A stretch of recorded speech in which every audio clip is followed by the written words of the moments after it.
I took a step back and I really looked at my life and who I am. And I can say that I am a passionate person. I am very driven. I'm motivated. I'm energetic. I'm enthusiastic. I'm creative. I'm flexible. I'm innovative. Like, there's so many other words I can use to describe myself now, but when I was stuck I couldn't use those same words. It took a lot of like, okay, who do I actually want to be and who am I, right?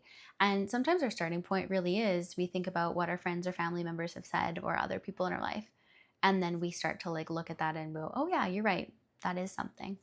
So I want to challenge you. I want you to write 5 I am statements about yourself. And if this is a struggle, that's totally okay.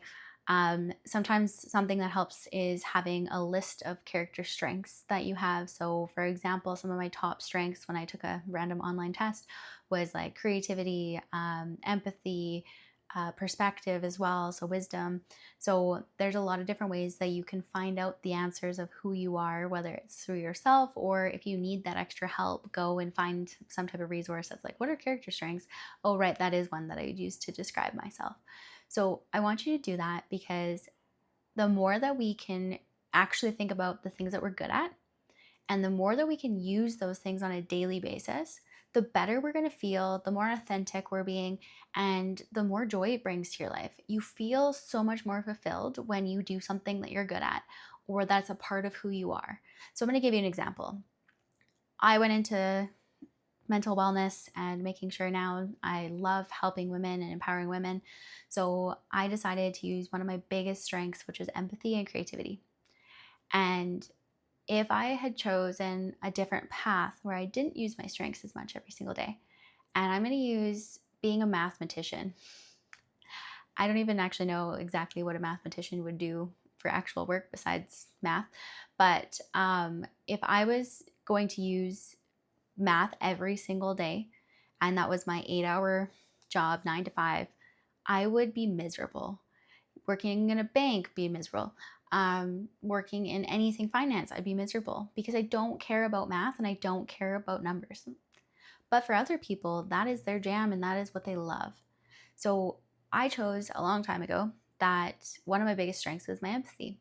And I used that to build my entire career path. And it's still motivating me right now, too. So I encourage all of you to sit there and think about, am I using my strengths every single day? And is there ways that I can bring my strengths out more? So if you're a really creative person, I like to talk about how often we think creativity means crafts, art, woodworking, whatever type of artsy thing you're into.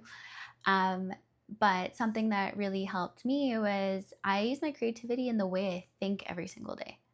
So instead of it being all about my art, I looked at it as I use my creativity to create new recipes for myself. Some work out, some don't, but trial and error. I use my creativity in helping my friends. So I use that creativity to solve problems. And one of the examples I have is I have a friend who she was going through a rough time with pain and she was trying everything. It was a very complicated situation. Medication wasn't helping, everything else. She's like, Ashley, like, I need some help. What do I do about this? And I sat there and I'm like, oh man, this is great. It's a challenge. What am I going to come up with? And I sat there, I'm like, you know what? Have you ever tried pain-based meditation? And she was like, what? No, I haven't, but I'll give it a try. Right? So if I sat there and I'm like, oh, well, I'm not going to use my strength every single day, I don't think I would have gotten to that point. I think it was really because I know that's who I am and I embrace it so often. It was an exciting challenge for myself. So think about, who am I?